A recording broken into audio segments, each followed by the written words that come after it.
Welcome to The Explainer. Look, if you're watching this, you probably already know your way around a gym, right? And you definitely know the kitchen. But you also know that absolute hair-pulling frustration of hitting a brick wall when you're trying to lose that very last layer of stubborn body fat. I mean, you put in the work, you're doing everything right, but suddenly the scale just freezes and the cravings, they become completely unbearable. So today, we are cracking the code on exactly why this happens and, more importantly, how to beat it. We're going to be diving into targeted data and real insights from some of the absolute top scientists and coaches in the fitness industry. Okay, let's dive into this, because I want to clear something up right away. The answer here isn't a lack of willpower. Dieting failures are so incredibly common simply because people fail to realize that hunger actually acts a whole lot like compound interest. It's just like having $1 of credit card debt that grows slightly every single day over 5 years. A moderate calorie deficit? It feels perfectly fine at first. But week by week, the difficulty of your diet compounds exponentially. You're not just fighting a number on the scale anymore. You are eventually fighting a deeply primal survival response happening right inside your brain. To survive that curve, we need a solid system. So here's our ultimate science-backed blueprint for not just losing the weight, but actually keeping it off.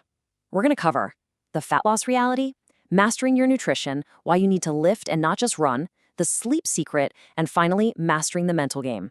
Let's get right into it. Section 1, the fat loss reality, surviving the exponential curve. Because, look, we have to truly understand the biological reality of fat loss before we can even hope to beat it. Think of this timeline here as that exponential debt analogy we just talked about. On day 1, a 300 to 500 calorie deficit is an absolute breeze. Honestly, you might even feel kind of energized. But by day 30, your body's metabolism starts trying to hit the brakes. It slows down, and that nagging hunger starts creeping in. Then, by day 60, boom, exponential diet fatigue kicks in.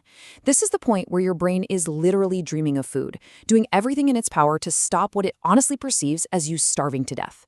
And guess what? This is exactly where the vast majority of people throw in the towel.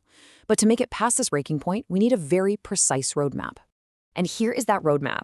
We're building this straight from Dr. Eric Helm's fundamental hierarchy of fat loss. Having this structured, no-nonsense approach is exactly what prevents you from wasting your precious energy on all the wrong things. Step 1 is the absolute non-negotiable, a caloric deficit.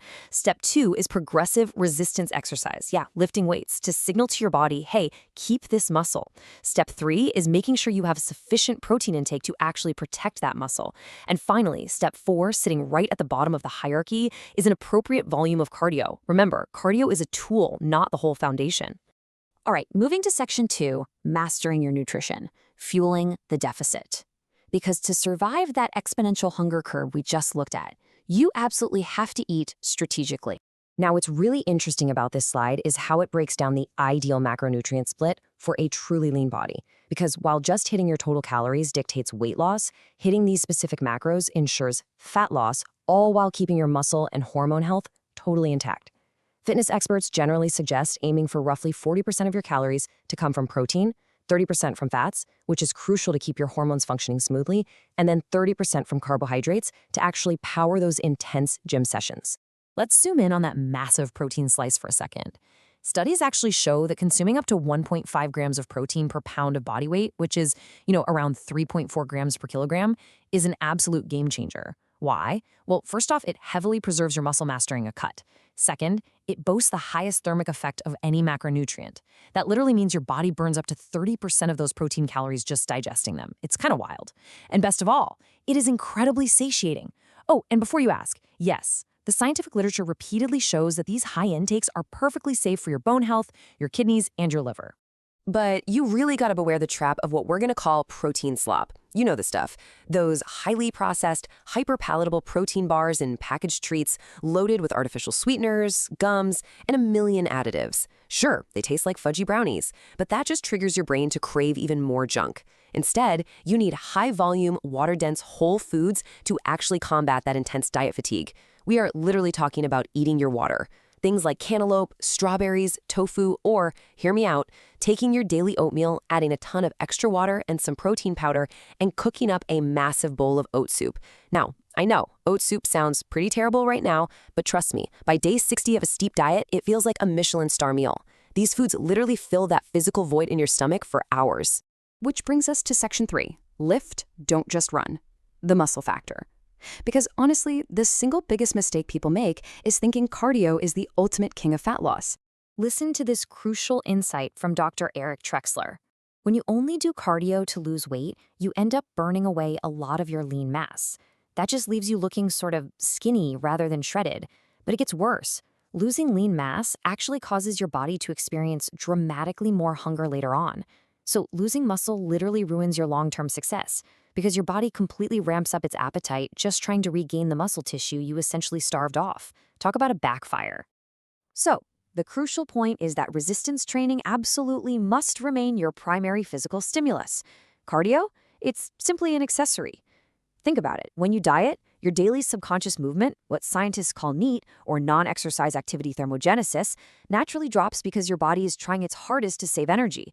You might stop fidgeting at your desk or you stop taking the stairs. So your cardio should primarily be used just to offset that natural drop in NEAT. In fact, Dr. Helms advises that your cardio volume should never, ever exceed half of your resistance training volume. That's how you make sure you aren't compromising your hard-earned muscle. Section 4, the sleep secret, the hidden fat trigger. And guys, this is the big plot twist. Because your diet and your exercise routines, they are almost entirely, completely useless if you ignore this one biological variable. And this brilliantly illustrates just how staggering the data on sleep deprivation really is. In a groundbreaking study by body composition researcher Dr. Bill Campbell, they took two groups of people and allowed them to eat whatever they wanted. But one group slept a full 9 hours, while the other was restricted to sleeping only 4 hours. Now, both groups gained a little bit of weight overall, but get this. The sleep-restricted group gained an astonishing 11% increase in visceral fat. That's that highly dangerous, stubborn fat that gets stored deep inside your belly, literally wrapping around your internal organs. And the well-rested group?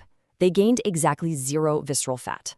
It's wild. Even if you are in a mathematically perfect calorie deficit, sleep deprivation will completely destroy your body composition.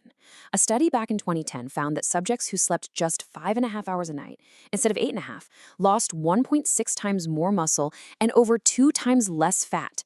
So a lack of sleep biologically forces your body to burn up your hard-earned muscle for fuel, while stubbornly clutching onto your belly fat for dear life. You have got to get your 7 to 9 hours, or you are fighting an absolutely miserable uphill battle. Let's move to and see how this builds, straight into Section 5, Mastering the Mental Game, the psychology of staying lean, because the physical part is only half the battle. Sports nutritionist Sohee Lee brilliantly advises us to design for laziness. And honestly, it makes so much sense. Human beings are just lazy by default, right? So use that choice architecture to your absolute advantage. If your favorite trigger foods are just sitting right there on your desk in a clear bowl, well, of course you're going to eat them. It requires literally 0 effort.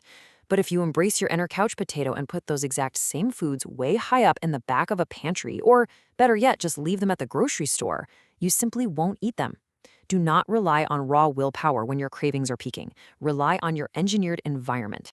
Next up, we really have to cultivate this fascinating trait that Dr. Leen Norton identified in people who successfully maintain their weight loss.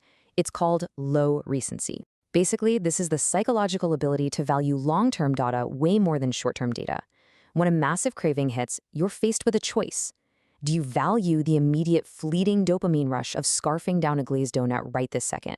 Or do you deeply value the long-term, lasting pride of achieving and keeping your desired physique? The most successful maintainers embrace low recency. They use it to pause, assess the situation, and completely ignore that immediate urge. So here is your ultimate fat loss maintenance checklist. First, practice cognitive restraint. You need to have clear boundaries, whether that's a strict calorie target or a specific daily eating window. Second, consistently self-monitor. Check the scale, but do it to spot broader trends over weeks, not to panic over day-to-day fluctuations. Third, control your environment. Remember, design for laziness. And finally, above all else, remain immensely patient. As IFBB pro Lauren Conlon points out, your belly fat didn't get there overnight, and it is certainly not going to pack its bags and leave in a few weeks. People almost always quit right before it gets really good. So what is it going to be? As the difficulty compounds and the days get inevitably tougher, you now have the exact tools you need. You know you need to eat your water, you know to protect your muscle by lifting, you know to fiercely guard your sleep, and you even know how to play psychological tricks on your own brain. Yes, the exponential curve of fat loss is steep, but it is entirely beatable. Will you choose short-term comfort today or the long-term transformation you've been working so incredibly hard for? The choice is entirely yours. Keep pushing, stay structured, and I will catch you in the next explainer.